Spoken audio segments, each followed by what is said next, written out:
Negative campaign చేయడం చాలా సులభం, పాజిటివ్ క్యాంపెయిన్ చేయడం చాలా కష్టం. ఇప్పుడు కుంభమేళాలో ప్రారంభమైంది. నాగసాధువులు ఒంటి నిండా బూడిద రాసుకుని వచ్చారు. చనిపోయినటువంటి శవాల చితిల మీద ఉన్నటువంటి బూడిదని వాళ్ళు రాసుకుంటారు. ఒంటి మీద బట్టలు లేకుండా వస్తారు. కోట్లాది మంది సంచరిస్తున్నటువంటి పుష్కరాలలో వాళ్ళు అలా వచ్చి అందులో స్నానాలు చేసి ఆ నీటిని కలుషితం చేస్తున్నారు. ఆ కలుషితం చేసిన నీటిలోనే మిగతా వాళ్ళు స్నానం చేస్తున్నారు. ఇది అనారోగ్యానికి హేతువు అంటూ ఇప్పుడు బీబీసీ లాంటి వాళ్ళు ప్రొజెక్ట్ చేయడం ప్రారంభించారు.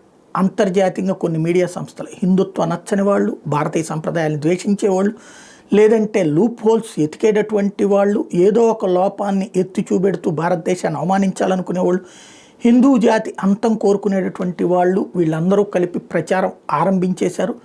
45 రోజులు జరిగేటటువంటి కుంభమేళాలో 2-3 రోజులకే వీళ్ళ నెగిటివ్ క్యాంపెయిన్ అన్నటువంటిది స్టార్ట్ అయింది.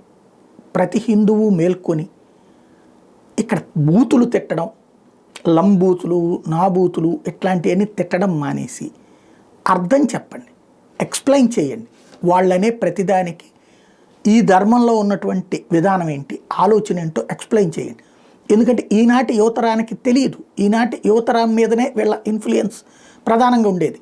ఆ యువతరానికి ఆ అంశం వెనకాల ఉన్నటువంటి అసలు వ్యవహారం ఏంటనేది అర్థమయ్యేలా చెప్పగలిగితే వాళ్ళ కుట్రలు వాళ్ళకే ఎదురు తిరుగుతాయి.